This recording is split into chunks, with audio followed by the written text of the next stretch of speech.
Bismillahirrahmanirrahim. Qul ja'al haqqu wa zahaqal batil innal batila kana zahuqa wa la yatakallamuna illa man adina lahu rahman wa qala subhanahu. Assalamualaikum warahmatullahi wabarakatuh. Bismillah, alhamdulillah, wassalatu wassalamu ala rasulillah Sayyidina wa habibina wa qurrati a'yunina wa maulana Muhammadin sallallahu alaihi wasallam ibnu Abdillah wa ala alihi wa sahbihi wa mawalah wa la hawla wa la quwata illa billah amma ba'd. Qala Allah ta'ala fi kitabihil karim wa huwa asdaqul qailin. Bismillahirrahmanirrahim. Ya ayyuhan nasu u'budu rabbakumul ladzi khalaqakum wal ladzina min qablikum la'allakum tattaqun.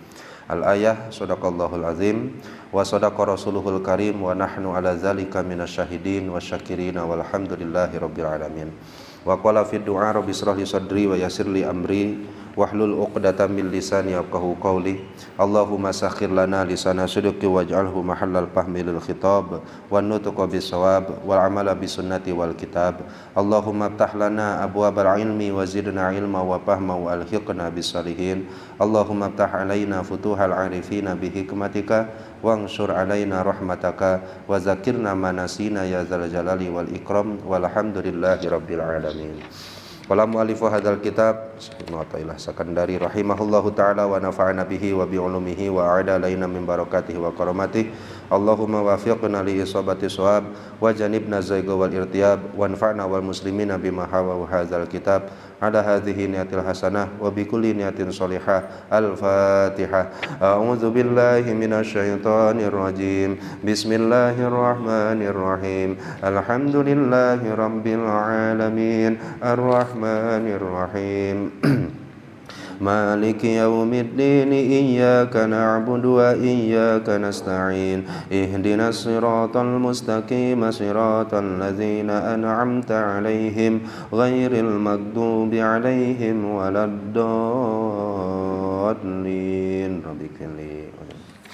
Alhamdulillah, Bapak-bapak sekalian, pada kesempatan malam hari ini insyaallah kita coba lanjutkan membaca kitab Hikam beserta syarahnya, yang mana pada kesempatan ini kita sudah sampai pada hikmah yang ke-131 ya Pak ya?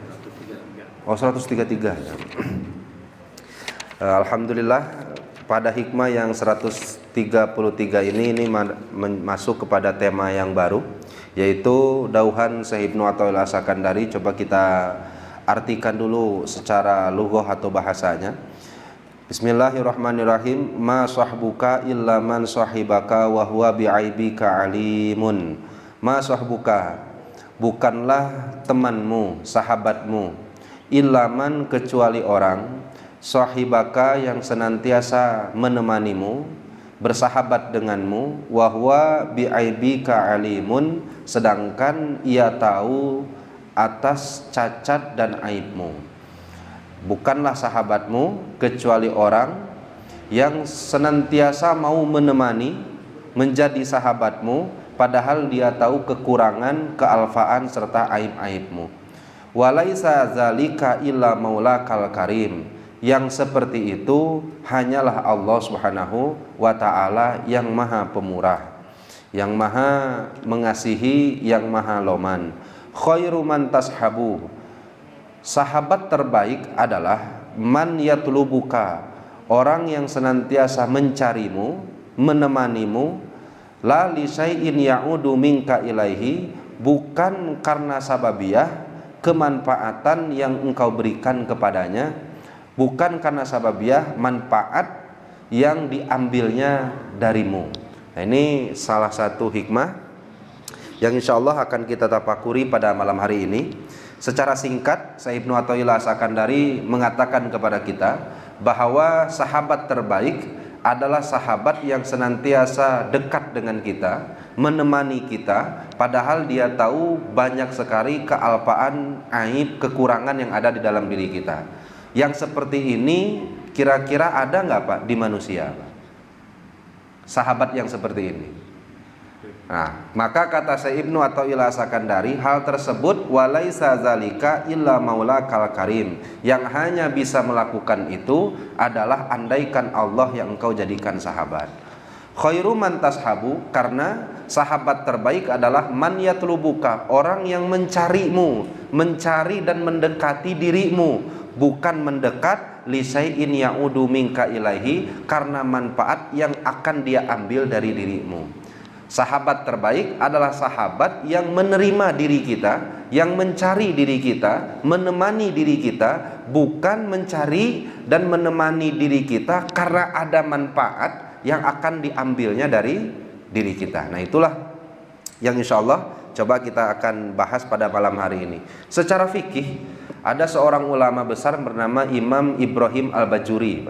Beliau mengatakan sahabat atau shodiq secara definisi ulama adalah may yafrahu bi farhika wa yahzanu bi huznika. Andaikan kita punya teman dalam kehidupan sehari-hari, definisi teman itu adalah orang yang ketika kita bahagia dia ikut bahagia, ketika kita bersedih dia ikut bersedih. Nah, andaikan ada kita punya teman seperti itulah, itu shodiq namanya. Orang yang jujur, kawan yang sejati, sahabat yang sejati, yaitu orang yang ketika bunga ngilu bunga, sedih ngilu sedih. Andaikan dibalik, may yafrahu bi parhika, may yafrahu bi husnika wa yahzanu bi parhika, ketika kita senang dia sedih, ketika kita sedih dia senang, itu aduwuka, yang seperti itu musuhmu. Nah, ini secara fikih. Tetapi secara tasawuf atau ilmu akhlak, saya Ibnu Athaillah As-Sakandari, sahabat terbaik itu bukan yang seperti itu. Karena yang seperti itu definisi secara zahir saja, secara fikih saja. Secara hakikat, sahabat ialah orang yang senantiasa mau menemanimu, padahal gak ada manfaat yang diambilnya darimu. Selalu ditemani, padahal dia gak ada manfaat yang kembali kepada dirinya yang menemani. Kemudian dia mau menerima aib, cacat, kekurangan yang ada di dalam diri kita. Nah, kira-kira ada nggak yang seperti ini di kelompok sahabat-sahabat atau teman-teman kita? Tahu cacat kita, tahu kesalahan kita, dan bagi dia ketika berteman dengan kita nggak ada manfaat yang dia ambil dari pertemanan itu. Kira-kira ada nggak, Pak? Tidak ada. Nggak ada satupun manusia yang mau berteman dengan manusia yang lainnya andaikan gak ada manfaat yang dia ambil di dalamnya. Itu sudah menjadi salah satu fakta yang tidak bisa kita hindarkan. Ya, memang seperti itu kehidupan kita dalam kehidupan sehari-hari. Nah, sehingga coba kita akan baca dulu fakta yang akan disampaikan oleh Syekh Ibnu Athaillah As-Sakandari ini melalui syarah yang disampaikan oleh Syekh Ramadan Al-Buti. Kata beliau, la yakhlusu laka fi suhbah. Pertemanan atau persahabatan sejati, sahabat yang sejati adalah orang yang senantiasa menemanimu padahal dia tahu kesalahanmu. Mutajawizan anhu fi sabili suhbatika, dia senantiasa memaafkan kesalahan-kesalahanmu walaupun kesalahan itu berulang kali kamu lakukan kepadanya. Sahabat sejati wal ibqa'u ala mawaddatika wa ri'ayatika. Kesalahanmu itu tidak merubah rasa sayang dan rasa cintanya kepadamu. Itu sahabat sejati yang seperti itu. Kira-kira andaikan definisinya seperti itu, bisa nggak kita lakukan ke sahabat kita, Pak? Aibnya, cacatnya kita tahu, dan itu tidak mempengaruhi rasa sayang dan rasa cinta kita kepada dia. Kira-kira bisa atau tidak, Pak? Nggak bisa ya sama sekali, Pak. Nah, maka sahabat yang sejati adalah orang yang senantiasa menemani padahal dia tahu kita cacat, selalu memaafkan kecacatan dan kesalahan kita, bahkan senantiasa menyayangi dan mencintai kita. Dan disimpulkan oleh Syekh Ramadan Al-Buti, walan tajida man yashabuka ala hadzan nahji illa maulakal ajal. Yang bisa seperti ini hanyalah Allah Subhanahu wa taala saja. Nggak ada sahabat yang seterbaik Allah Subhanahu wa taala, yang menemani kita seperti Allah Subhanahu wa taala. Salah, kembali ke Allah, dimaafkan. Isuk salah, minta maaf lagi, dimaafkan. Dan maaf salahnya yang kita lakukan tersebut tidak bisa mengurangi rahmatnya Allah terhadap diri kita sebagai makhluk dan hambanya. Bahkan kita mau telusuri juga bahwa sekian banyak rahmat Allah ada sebahagian besar yang diberikan kepada orang-orang yang mantan pembuat dosa. Andaikan Allah sama rahmatnya seperti kita, maka tentu gak akan ada orang-orang yang berbuat dosa kemungkinan besar masuk ke dalam surga. Andaikan rahmatnya sama seperti kita. Maka suatu ketika, ini ada seorang ulama besar, Syekh Mutawali Asy'arawi, beliau tuh menyebutkan salah satu hadis dalam kitab tafsirnya. Suatu ketika Allah Subhanahu wa taala melihat Rasul tengah bersedih, Pak. Dalam kegundahan dan kesedihan itu, maka Rasulullah SAW ditanya oleh malaikat. Pertanyaannya, "Ma yahzanuka ya Rasulullah?" Kurang lebih seperti itu kata-katanya. Apa yang membuatmu bersedih ya Rasulullah? Maka Rasulullah SAW menyatakan, keadaanku bersedih seperti ini li umuri ummati, karena sababiah memikirkan keadaan umat-umatku. Dan karena memang Rasulullah itu betapa besar rahmatnya, saking besarnya yang kafir pun ingin semuanya dimasukkan Islam. Yang Islam ya apalagi berdoa selalu diistiqomahkan oleh Allah. Akhirnya ku Allah ditawari, ya sudah kalau seperti itu, aku akan berikan umuro ummatika fiyadika. Seluruh urusan umat-umatmu ini ada di dalam tanganmu. Artinya, ketika aku berikan hal ini, maka kamu bebas. Mau memasukkan setengah ke surga, setengah ke neraka, silahkan.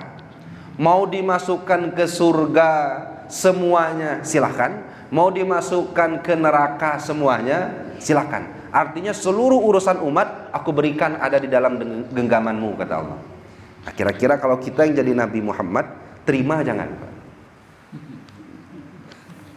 Kalau kita posisinya ada di Rasulullah SAW, yang solusi dari kegundahan Rasul itu udah ada jawabannya. Jawabannya kata Allah, ya sudah, apapun yang berkaitan tentang umatmu, saya serahkan urusannya kepadamu. Akhirnya Rasulullah SAW menolak tawaran tersebut dengan mengatakan bahwa aku sama seperti hamba-hambamu yang lainnya ya Allah. Rasa sayangku tidak bisa sebesar rasa sayangmu. Maka urusan umatku aku berikan saja dan serahkan kepadamu. Karena Muhammad yang sekarang mungkin cinta, besok berubah menjadi benci. Muhammad yang sekarang tidak mungkin rahmatnya bisa melampaui rahmatmu. Maka urusan umat mangga ya Allah, abdi mah serahkeun bae ka anjeun anu ngagaduhanana. Nah, sehingga saking besarnya rahmat Allah Subhanahu wa taala, dalam Al-Qur'an Allah sudah menyediakan salah satu surga yang pintunya hanya bisa dimasuki orang-orang yang telah beres hidup di alam dunia mantan pendosa semuanya, tapi bertobat kepada Allah Subhanahu wa taala. Mana ada sahabat yang terbaik, mana ada teman yang terbaik dibandingkan dengan Allah Subhanahu wa taala. Nah, sehingga Syekh Ramadan Al-Buti bertanya kepada kita, dan ini mungkin boleh kita jawab masing-masing. Hal kullu man yashabuka, apakah seluruh manusia yang berteman dengan kita, wa yu'linu an hubbihi laka, dia menunjukkan rasa cintanya kepada kita, innama yata'allaqu bika limagnamin yanaluhu minka.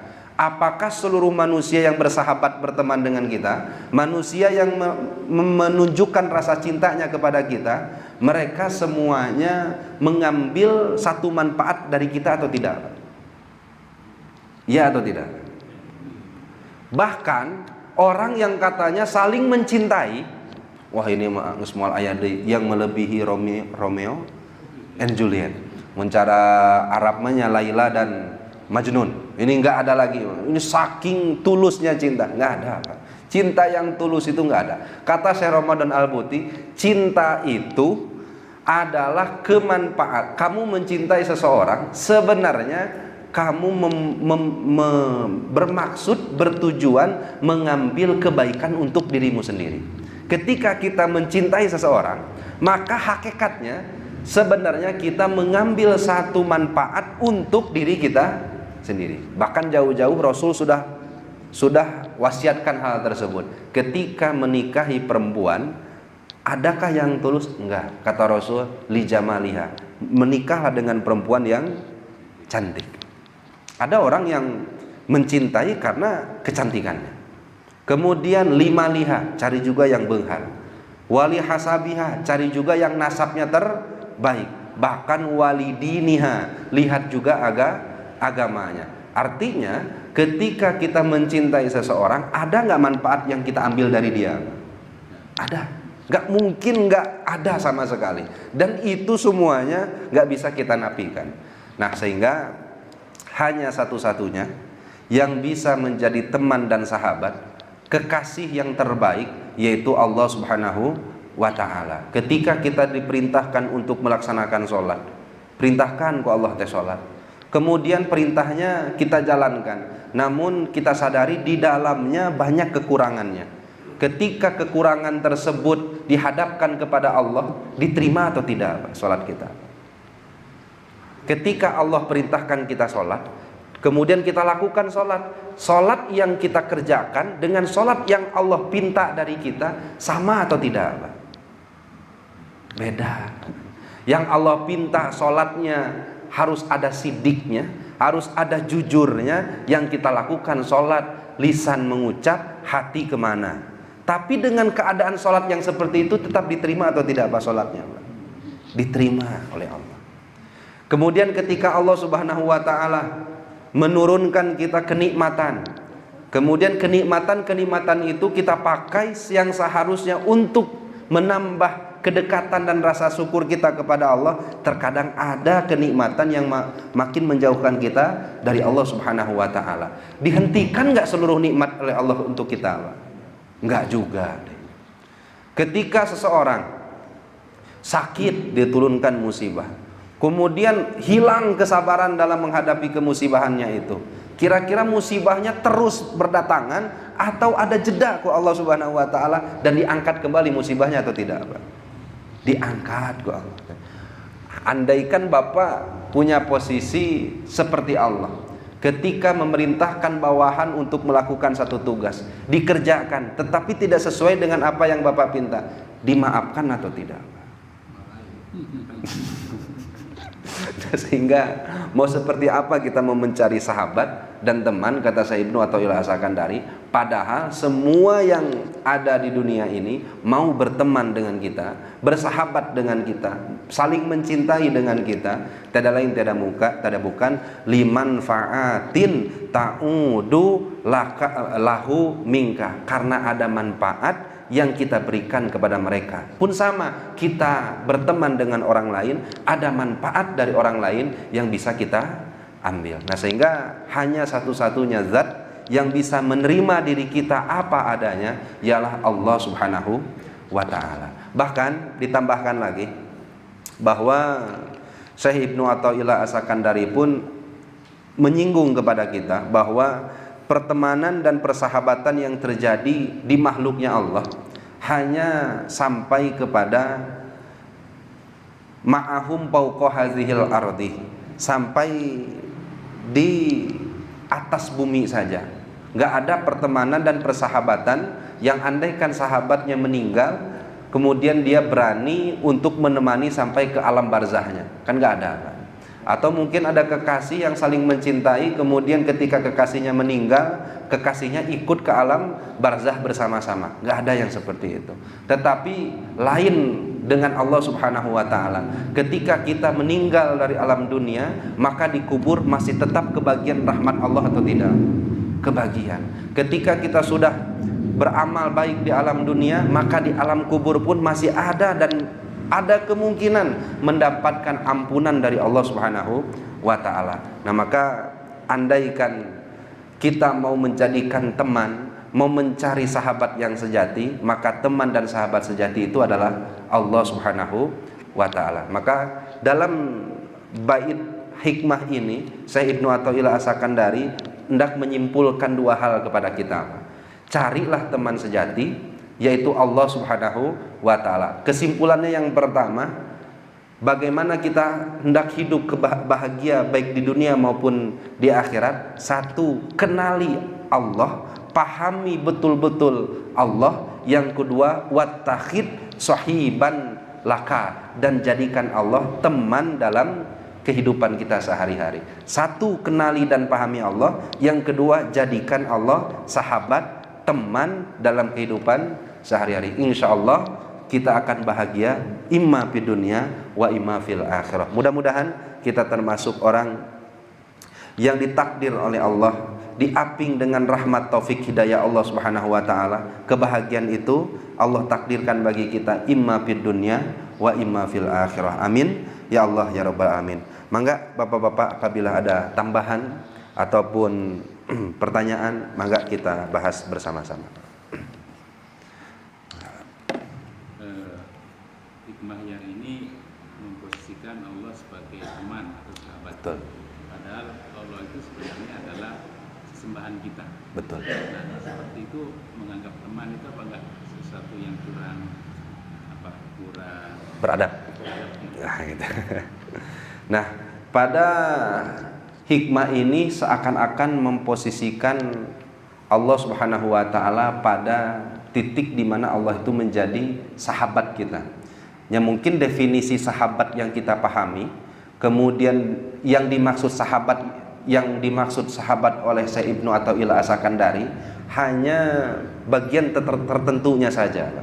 Bukan berarti ketika kita bersahabat dengan Allah, kemudian definisi sahabat sehari-hari yang ketika kita ngobrol silih ledek, kemudian ketika kita berbicara sudah tidak lagi menjaga perasaan dan lain-lain, yang kayak gini nggak bisa kita terapkan kepada Allah Subhanahu wa taala. Yang dimaksud sahabat oleh Syekh Ibnu Athaillah As-Sakandari adalah dari segi mau menemani dan menerimanya saja.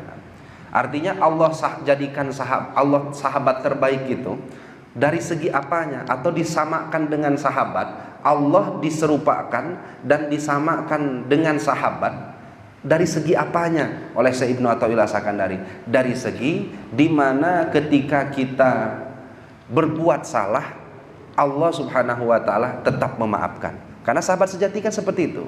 Hanya dari segi itunya saja. Ketika berbuat salah, Allah Subhanahu wa taala tetap memaafkan. Ketika berbuat salah, rasa sayang, rasa cinta, rasa nyaahnya tidak berkurang sama sekali. Kemudian sahabat sejati bukan orang yang mau mengambil dan memanfaatkan kita, mengambil keuntungan atau memanfaatkan kita. Nah, itu yang Allah Subhanahu wa taala lakukan hubungannya dengan kita selaku makhluk.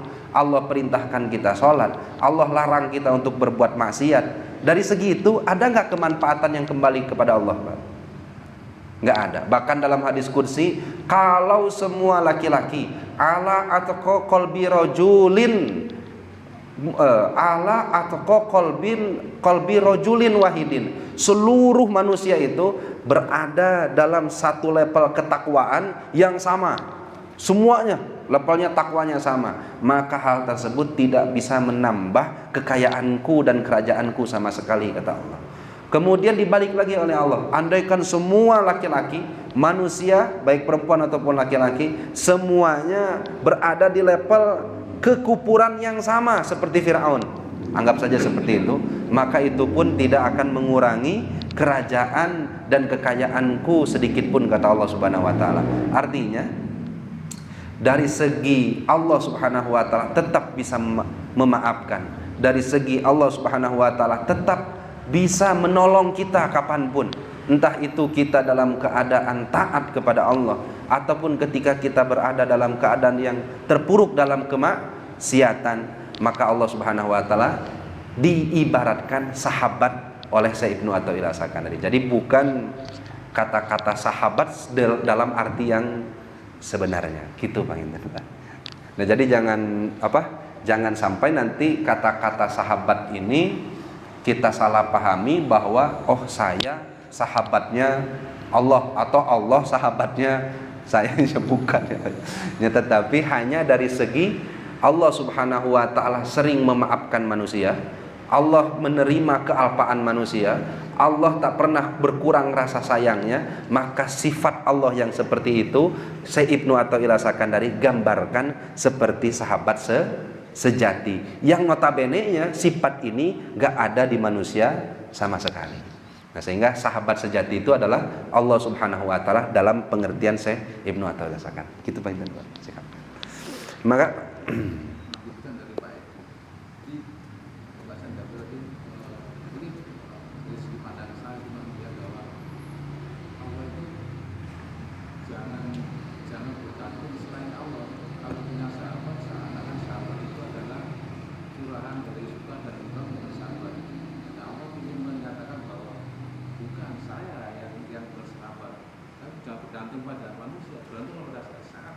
itu yang saya tahu.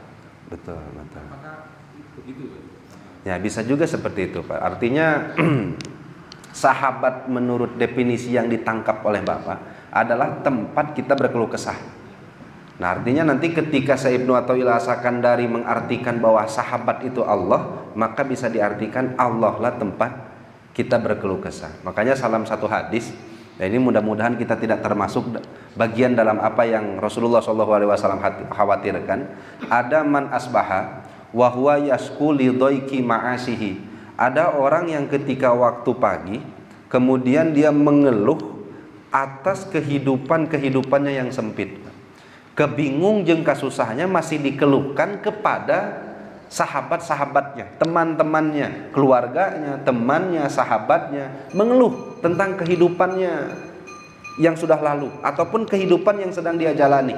Faka'annama yasku rabbah, maka orang seperti itu seakan-akan dia tidak menganggap Allah Subhanahu wa taala, seakan-akan dia tidak ridho atas keputusan Allah Subhanahu wa taala. Nah, adapun berkeluh kesah, kenapa tidak diperbolehkan oleh Rasul kepada orang lain?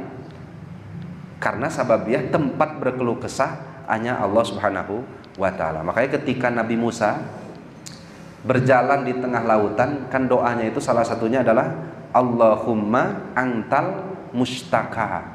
Ya Allah, antal musta'an wa ilaikal mustaka. Ya Allah, engkau tempat aku menolong, minta pertolongan, wa ilaikal mustaka, dan hanya kepadamu tempatnya aku berkeluh kesah. Nah, seperti itu, Pak. Artinya sahabat yang Bapak pahami adalah tempat kita berkeluh kesah.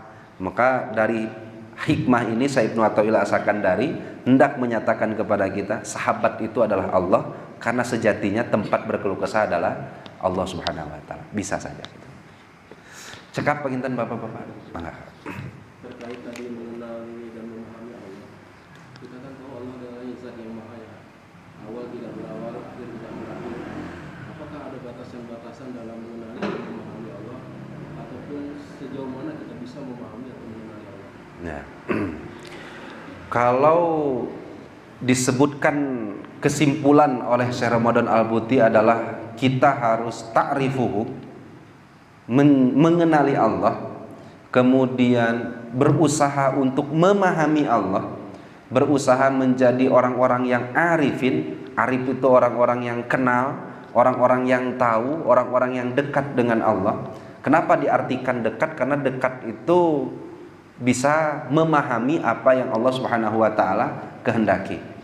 Ada batasnya atau tidak? Ada.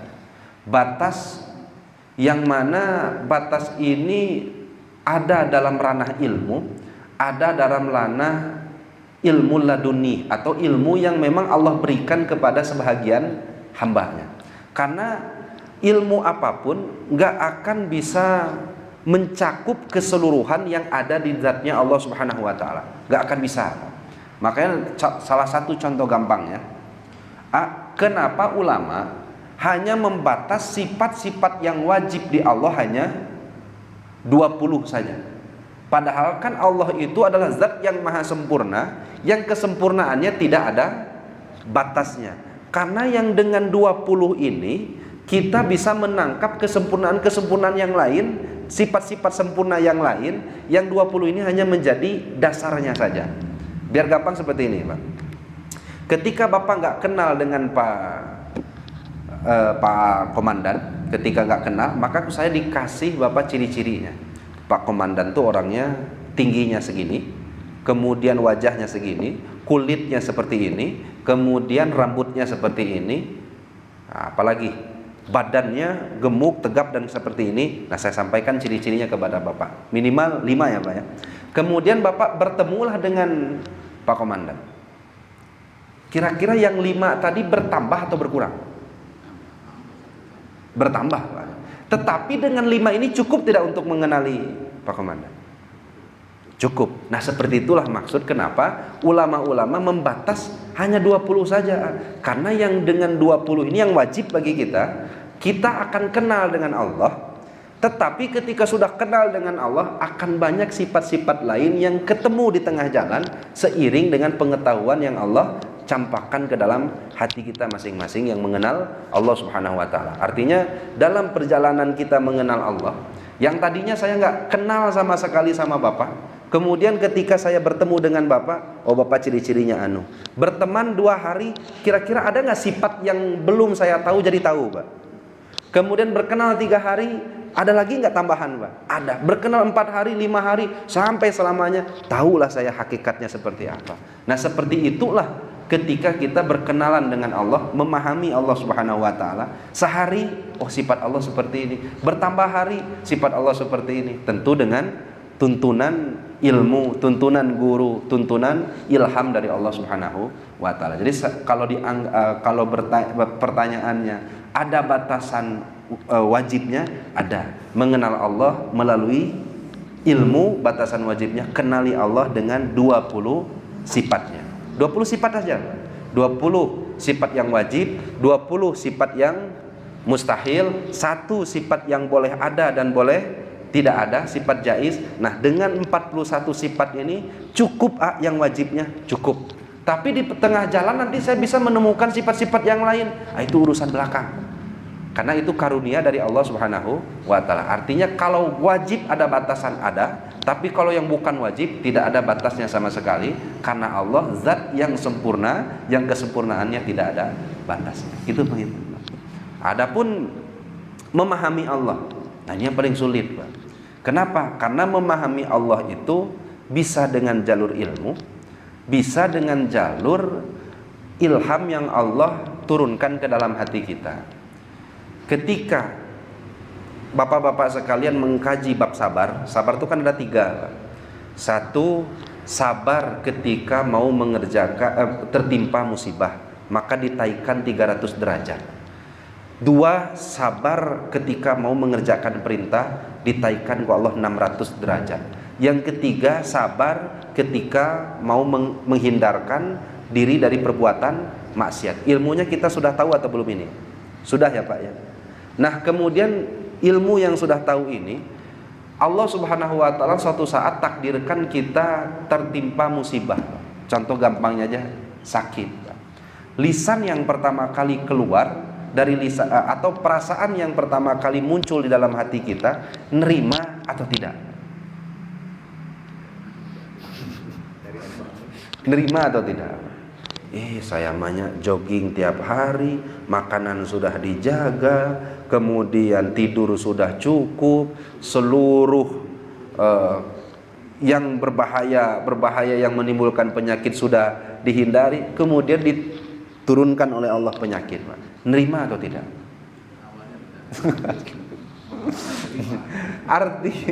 Artinya awal-awal innalillahi wa inna ilaihi rajiun, tapi ya bari jengkel nah asa tidak sesuainya dengan apa yang kita telah ikhtiarkan dan lain-lainnya.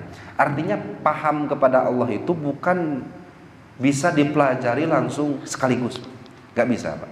Tetap bertahap paham gitu. Nah karena nanti seiring berjalannya waktu, makanya kan ketika orang kena sakit 2 hari, 3 hari, 4 hari, mulailah hatinya itu dan memang takdir saya sudah diberikan sakit oleh Allah, ditambah dengan ilmu, apapun yang ketika waktu sehat saya kerjakan, ibadah-ibadah yang saya kerjakan di waktu sakit semuanya terhalang saya lakukan, maka pahalanya tetap full Allah berikan. Sehingga itu mendorong kita untuk memahami kenapa Allah Subhanahu wa taala berikan kita musibah. Merenang Allah teh rek ngasih jeda waktu istirahat bagi saya untuk taat, tetapi pahalanya mah tetap didapatkan. Atau ada pemahaman orang, saya tetap bersyukur dikasih penyakit, mungkin ada satu dosa yang gak cukup menghapus dosanya dengan istighfar dan tobat saya, kecuali dengan penyakit yang Allah turunkan, kemudian keadaan saya menerima penyakit tersebut dalam keadaan sabar. Itu mungkin Allah sebabnya memberikan musibah kepada saya, karena Allah memerintahkan saya sabar dan pahalanya bisa mengkifarati seluruh dosa-dosa saya. Nah kira-kira pemahaman seperti itu bisa instan atau bertahap? Bertahap sekali. Nah, kemudian banyaklah segi-segi yang perlu kita pahami dari Allah Subhanahu wa taala. Terlebih ketika pemahaman itu, nah ini yang sering kita terkecoh banyak. Paham ke Allah ketika apa yang kita inginkan tidak sejalan dengan apa yang Allah irodahkan. Nah, itu harus benar-benar besar sekali pemahaman kita kepada Allah Subhanahu wa taala. Bapak ingin A, ikhtiar sudah, berdoa sudah, ibadah istiqomah, tapi Allah inginkan B. Pertama kali menerima hal itu ridho atau tidak? Sudah ikhtiar A, sudah berusaha A, kemudian doanya juga A, semua maksimal, tapi kok Allah di hari yang ditentukan yang dijadikan B. Kira-kira nerima atau tidak? Ya, bagi kita yang awam pasti dina hate, aduh ya Allah, asa tikieu kieu teh. Geus tawakal wae. Padahal tawakal itu kalau udah gagal karena kurang tawakal gitu. Nah, artinya ada semacam pelajaran yang Allah berikan dalam kehidupan kita, yang di situ bisa membuat kita semakin paham kepada Allah Subhanahu wa taala. Terlebih ya kita selalu mengkaji ilmu, kemudian bertanya kepada orang-orang yang tahu, kemudian Allah Subhanahu wa taala berikan petunjuk ke dalam hati kita berupa hidayah dan taufik Allah Subhanahu wa taala. Gitu Bang Intan. Mudah-mudahan sing ada manfaatnya, wabil khusus bagi diri saya sendiri, umumnya bagi kita semuanya. Wabillahi taufiq wal hidayah wal afu minkum. Wassalamualaikum warahmatullahi wabarakatuh.